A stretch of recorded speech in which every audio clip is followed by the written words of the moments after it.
Welcome to this class, and it's about crafting a compelling wellness brand story. Last class we talked about branding, we introduced branding, we gave assignments. I hope you've done them.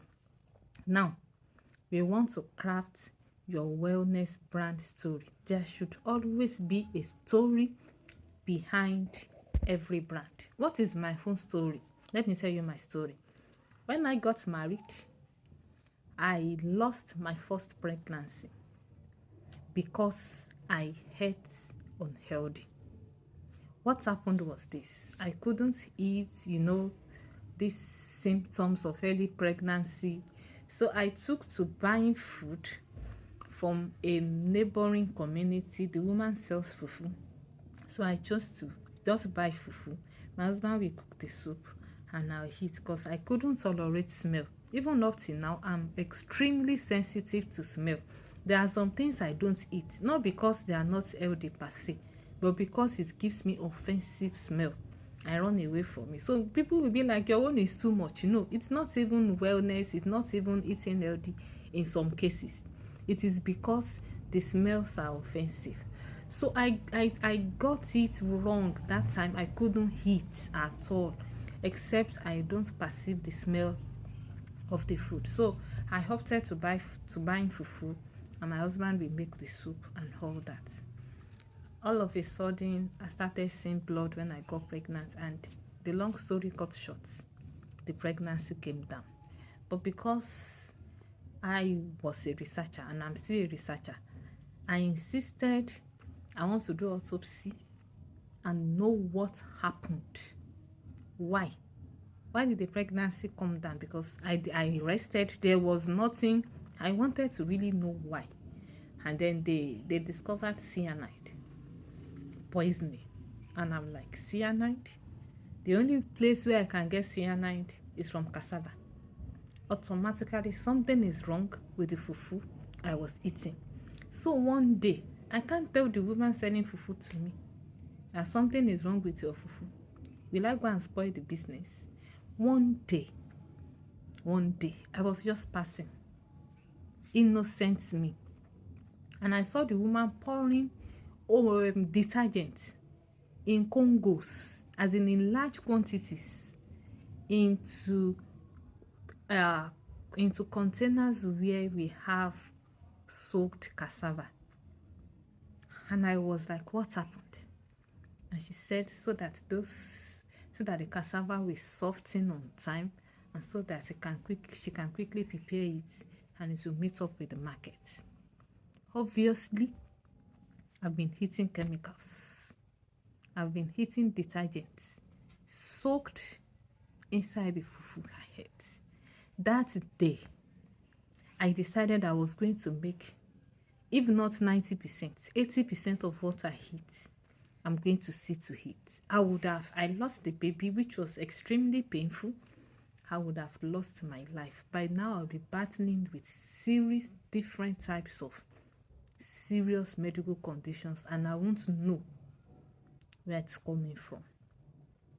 I had to put in for serious detox, clean up, use anti-poison before I even say, okay, let me now start again all over and be looking for pregnancy. I hated myself for going to hit what was wrong. That was where Eat Healthy with Esther started from. What is your story? You should have your story. What is your story? Tell your truth. Teach from your experience, and you create and connect emotionally. How did you feel when I finished my story? That's the story behind my brand. Every brand must have a story. People don't buy what you do, they buy why you do it. Imagine after finishing that story, I I I decided to sell something to you. You will bring out money from your purse and you buy from me. Welcome again, my wellness interns, and today we go deeper into one of the most powerful tools in your brand toolkit, and that is your story. Your story. Everyone loves a good story, but as a wellness leader, your story isn't just for inspiration, it's also for transformation. Let's learn how to tell your truth in a way that helps others heal, hope, and take action. Why? Why your story matters. People connect with stories, not perfection. Your story builds emotional connection. Your story demonstrates you are authentic. Your story creates trust and reliability. Your story shows that you are being there too. You once experienced it. You are not just talking to us from your head. You are talking from experience. In the wellness world, people don't want a hero. They want a guide, someone who understands their pain and walks beside them because they've passed through it before. Let me tell you, I've told you this, but I'm repeating it again. The simple formats to build your story: your struggle, your shifts, and your solution. Your struggle, your shifts, and your solution. The struggle: what health or lifestyle problem did you pass through? Did you face? The shift: what happened that made you start changing? The solution: what did you discover or do that helped you heal or grow? The struggle: my problem was I ate poison. I lost a child. My health was in danger. The shift: what happened was when I discovered where the problem was, that it is food that killed my baby and is about to kill me. I woke up. I decided to eat healthy. The solution: I make 80 to 90% of what I eat myself. That is why you cannot buy anything from me and discover it is poison, because I put my eyes in all I produce. If you are processing for me, the day you are processing the quantity or whatever you are sending to me, I am there. If you are processing honey for me, I know your farm. When are you processing you can't just send honey to me. I am there when you are sieving. I am there when you are doing everything. Then you pack, we come back together. I don't mind devoting a week to go and make maybe 20, 30, 40 cakes. 25 liters cakes of honey.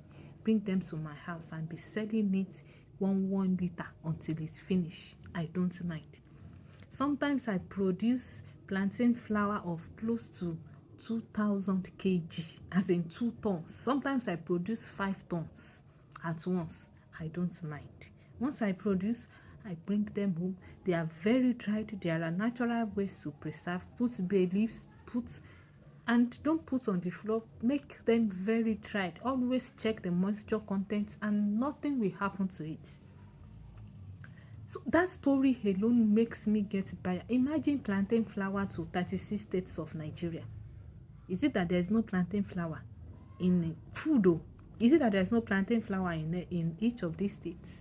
Even in Southwest where we have plantain, I still sell plantain flour because of my story that is behind my brand. I tell the story with the struggle, with the shifts, and with the solution. Sometimes, if you don't have a story, people will not believe you.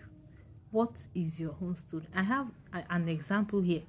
I used to live on soda and painkillers every day. My turning point came when my blood pressure spiked after my second baby. I started walking, eating natural foods, and praying with purpose. Now, I help women take small, sustainable steps back to vibrant health. If you've had high blood pressure before and you have overcome it, you can start a wellness brand.